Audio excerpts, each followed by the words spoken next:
ఇవాళ కాంగ్రెస్ పార్టీ లిటరల్గా కంప్లీట్గా ప్రజలను సేవ చేయడంలో, ప్రజలకు సేవ చేయడంలో ఫెయిల్ అయినటువంటి పార్టీగా కనిపిస్తున్నటువంటి సందర్భం. మరి అటువంటి పార్టీ కేసీఆర్ గారు తరతరాలకు తరగని ఆస్తిగా కట్టినటువంటి కాళేశ్వరం ప్రాజెక్టును మరి బద్నాం చేస్తూ, అందులో ఒక చిన్న పార్ట్ మేడిగడ్డ అనేటటువంటిది, మహాసముద్రం లాంటి కాళేశ్వరం ప్రాజెక్టులో మేడిగడ్డ అనేది ఒక చిన్న పార్ట్. ఆ చిన్న పార్టులో ఒక 3 పిల్లర్లు కుంగిపోతే 2.5 ఏండ్ల నుంచి అదే లొలి పెడుతున్నారు. కాళేశ్వరం మొత్తం కూలిపోయింది, కాళేశ్వరం మొత్తం కూలిపోయిందని మాట్లాడుతున్న సందర్భం. ఇక దానికి నిన్న పరాకాష్ఠకు చేరుకున్నది. అసెంబ్లీ వేదికగా అనేక మాటలు కేసీఆర్ గారిని అనడం. నేను కేసీఆర్ గారి కూతురుగా, కేసీఆర్ గారిని దగ్గర నుండి చూసినటువంటి వ్యక్తిగా చెప్తున్నాను. ఫస్ట్ టైము ప్రభుత్వంలోకి రాగానే, అధికారంలోకి రాగానే ఒక 6-7 నెలలు అయితే కేసీఆర్ గారు తన ఆఫీస్ రూమ్లో ఒక టేబుల్ మీద ఒక వాల్ అంతా కూడా పెద్ద టీవీ స్క్రీన్ ఉంటే 6-7 నెలలు కంప్లీట్గా రీసెర్చ్లోనే ఉన్నారు.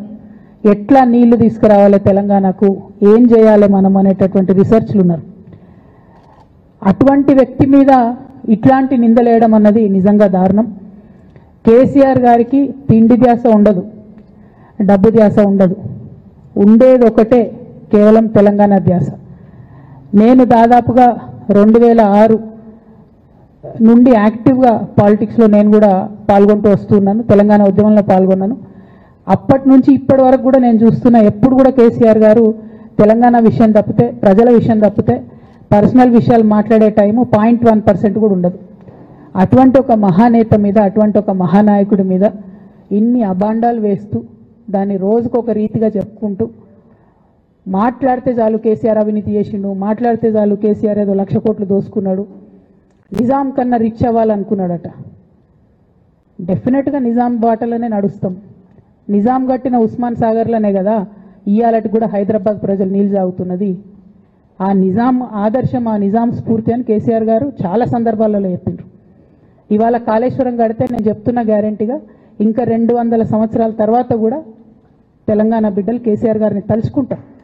అటువంటి గొప్ప ప్రాజెక్టు కాళేశ్వరం ప్రాజెక్టు. ఆ ప్రాజెక్టు డెప్త్ అర్థం కాక, తెలంగాణ భౌగోళిక స్వరూపం మీకు అర్థం కాక, మీకు తెలంగాణ పట్ల అవగాహన లేక, కేసీఆర్ గారికి ఉన్న నాలెడ్జ్, ఆయన ఎక్స్పీరియన్స్, ఆయన ఉమ్మడి ఆంధ్రప్రదేశ్లో ఆయన అనుభవించినటువంటి వివక్ష, ఇప్పుడున్న ముఖ్యమంత్రి గారు ఉమ్మడి ఆంధ్రప్రదేశ్లో కూడా మనకు వ్యతిరేకంగా పనిచేసినటువంటి వ్యక్తి, ఇప్పటికి కూడా పక్క రాష్ట్రం ఎజెండా అమలు చేసేటటువంటి వ్యక్తి, ఇప్పటికి కూడా అక్కడ బనకచెర్ల కడతా ఉంటే మాట్లాడినటువంటి వ్యక్తి. అటువంటి వ్యక్తి నిన్న పొద్దు నుండి సాయంత్రం వరకు అసెంబ్లీలో కేసీఆర్ గారిని ఎన్ని అనరాని మాటలు అన్నారు, వింటుంటే గుండె తరుక్కపోతూ ఉంది. ఎందుకోసం అనాలి అన్ని మాటలు కేసీఆర్ గారిని? కేవలం రాజకీయ లబ్ధి పొందడానికి మాత్రమే, అంతకుమించి ఏమీ లేదు. ఇదే రేవంత్ రెడ్డి గారు అంతకుముందు ఒక టీవీ ఇంటర్వ్యూలో చెప్పారు, కేసీఆర్ గారికి పైసల మీద ఆశ లేదు, పాపం ఆయనకు మీటింగ్ పెట్టాలంటే కూడా పైసలు ఎప్పుడు కావాలంటే అప్పుడు చూస్తారు ఎక్కడున్నాయని, కానీ అప్పటిదాకా ఆలోచన కూడా చేయరని. మరి అటువంటి కేసీఆర్ గారి మీద ఇంత కుట్రపూరితంగా అభాండాలు ఎందుకు వేస్తున్నారు? వేసేటటువంటి అవకాశం ఎవరిచ్చారు అన్నది కూడా ఇవాళ బీఆర్ఎస్ పార్టీ శ్రేణులు కూడా ఆలోచన చేయాలి, తెలంగాణ ప్రజలు కూడా ఆలోచన చేయాలి. ఎందుకోసం వస్తుంది కేసీఆర్ గారికి అవినీతి మరక ఎవరి వల్ల అంటింది అలా? అది ఆలోచన చేసుకోవాలి కదా మనం కూడా.